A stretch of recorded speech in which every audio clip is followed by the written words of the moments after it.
Welcome everyone. आज हम बात करने जा रहे हैं यूजीसी नेट एग्जाम के लिए जो एनटीए को कंडक्ट करवाता है, नेशनल टेस्टिंग एजेंसी। ठीक है।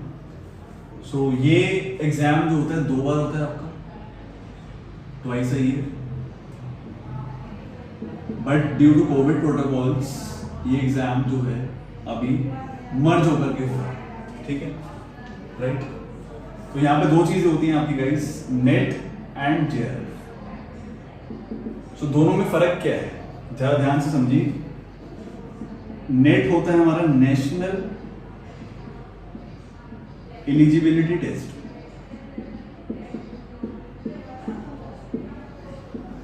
एंड जेआरएफ होता है हमारा junior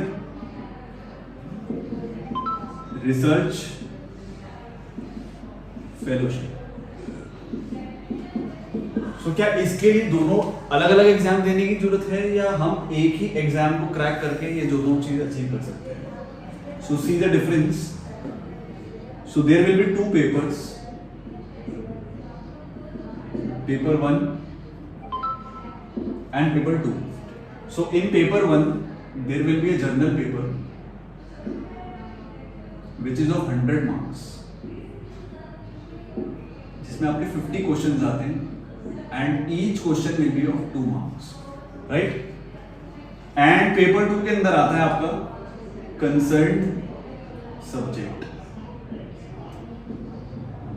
which you have already studied in your masters।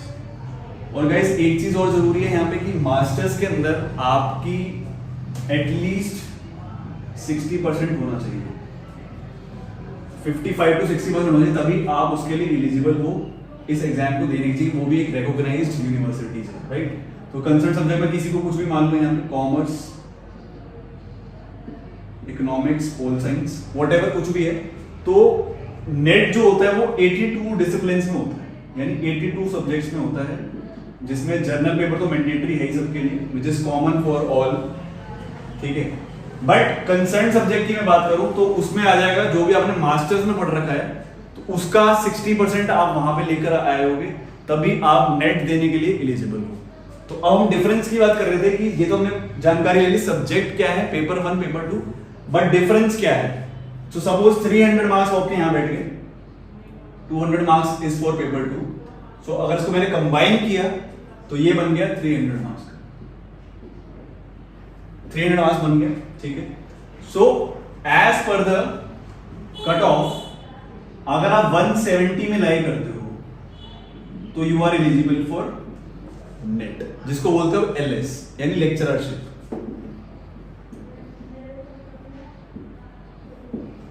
अगर आप लाई करते हो 192 210 में, ये मैं जनरल कैटेगरी बता रहा हूं गाइस, तो आप जेआरएफ के लिए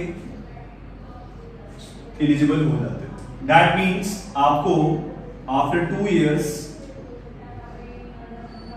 तक के लिए आपको वैलिड रहेगा JRF, and you will get that stipend as well as you can teach in your जो भी आपकी कंसर्न यूनिवर्सिटी है, जहां पे भी आप पढ़ाना चाहते हो, as depending upon the requirement क्या है। और एक चीज और होती है जेआरएफ से गाइस की आप पीएचडी के अंदर डायरेक्टली एनरोल हो जाते हो।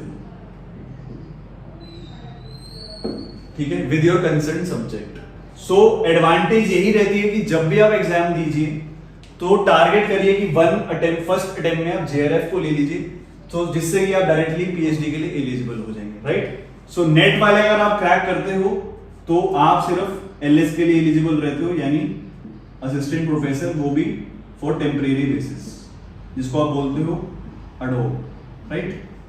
तो ये सिनेरियो रहता है एनटीए का, जो यूजीसी ने अभी तक परफॉर्मर बना रखा है।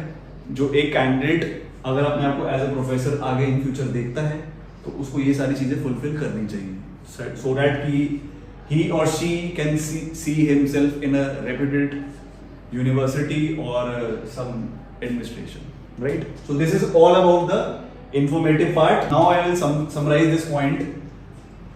सो there will be 2 papers, journal paper and concerned subject, right? So which will be of 200 marks and paper 1 will be of 100 marks, right? And The most important thing, you already did your masters in your consulting, which is in which you got 60%. Otherwise, you are not eligible for it. And the difference between these two is, if for NET you need at least 170 marks, and for JRF you need at least 190 to 210 marks. Right? So that is the only difference. For more updates and these productive videos, please subscribe to our channel and for more updates. Right? Thank you.